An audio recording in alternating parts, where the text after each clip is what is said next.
He bought hundreds of guns in the last 4 years, but the feds didn't catch Marquez Martinez until they found one of his purchases on a 15-year-old at an Albuquerque high school. In a KRQE News 13 investigation, Ann Perrette finds that the way he sold those weapons may be how more and more kids are getting their hands on guns. So I just want to explain to you kind of what's going on. We have a search warrant for the house. That's an ATF agent speaking with Marquez Martinez, who's in the back of a patrol car. Essentially, we're here for the amount of guns that are coming in and out of this house, which you know about, and you're very much so involved in. He's in handcuffs. She's read him his rights. Her fellow agents are searching his brother's house, where Martinez tells the agent he occasionally stays because he's currently homeless. How many guns do you think that you've purchased in your lifetime, honestly? Honestly, a lot. A lot, the feds say, is, quote, hundreds since Martinez turned 21 years old. At the time of this interview, that's 4 years of firearms purchases. In the past 6 months, how many do you think you've purchased? 6 months? Mm-hmm. Like 50? 50, okay. And where are those guns at right now? Right now I'm hurting for money because I'm homeless, so I kind of just sold a bunch of them. Martinez tells the agent he sells the guns he buys to make a living, but the agents could find some in his brother's house during their search, and they do. Court records show they located 13, an AK-47, shotguns, a revolver, several still in the box. So I'll be honest with you, I mean, we've been watching you because of the amount of guns that you purchase, also the amount of guns that you've purchased and they've been recovered by law enforcement. On a murder suspect located in Texas and on a 15-year-old at Albuquerque's West Mesa High School, she says. A 15-year-old at the high school had a loaded one in his backpack, one of your guns. One of mine? One of yours. The discovery of that gun here at West Mesa High School in January 2023 helped the feds zero in on Martinez. They quickly learned he's been selling guns on social media, specifically through his Instagram stories. Take a look. Stories are temporary posts that disappear from a person's account after just 24 hours. The U.S. Attorney says the typical audience on that site is teenagers. It's kind of, as you might imagine, governed by age.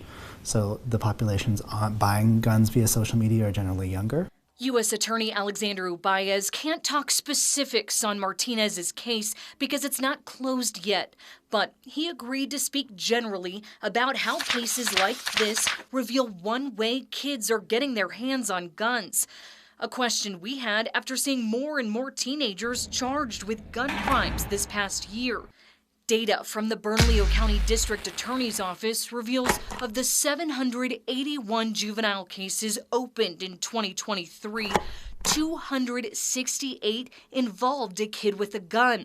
That's about 35% of cases. It's a concerning one, right? And so the overwhelming proportion of gun violence is still perpetrated by folks in the sort of 25 to 35-year-old range. But there is, I would say, an increase in that number of folks who are under 25. Why is that? The U.S. Attorney says social media is also to blame here, with online beefs leading to a number of shootings.